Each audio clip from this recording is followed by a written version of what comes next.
Good morning. This is Rob Grothier, your associate. Just wanted to share in this morning's devotional. I'm doing a little bit different. We have a disciple Bible study class that meets every Tuesday morning, and this week we were looking at the Exodus and Moses' role and then the Pharaoh's role in all this. So let me read this section to you. This is from Exodus chapter 14. As Pharaoh drew closer, the Israelites looked back and saw the Egyptians marching toward them. The Israelites were terrified and cried out to the Lord. They said to Moses, "Weren't there enough graves in Egypt that you took us away to die in the desert? What have you done to us by bringing us out of Egypt like this? Didn't we tell you the same thing in Egypt? Leave us alone. Let us work for the Egyptians. It would have been better for us to work for the Egyptians than to die in the desert." But Moses said to the people, "Don't be afraid. Stand your ground and watch the Lord rescue you today. The Egyptians you see today will never, ever see again. The Lord will fight for you. You must keep still."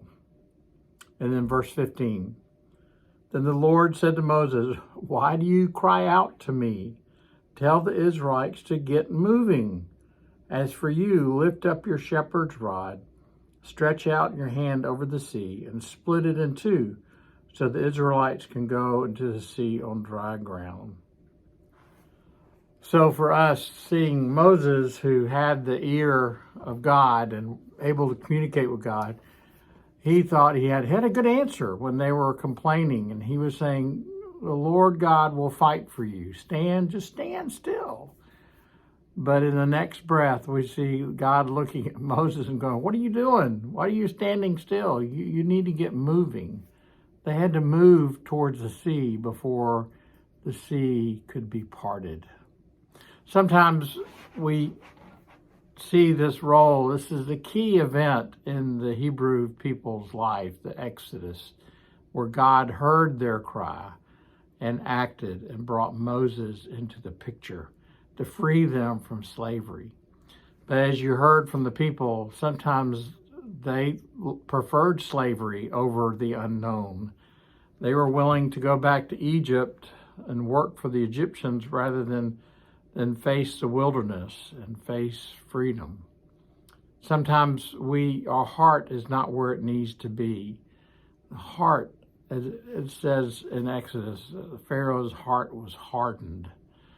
We, as a class, decided that Pharaoh's heart was hardened before Moses came into the picture. Remember, Pharaoh was the one who called for the death of all male children, all the Hebrew male children, even before Moses came on the scene.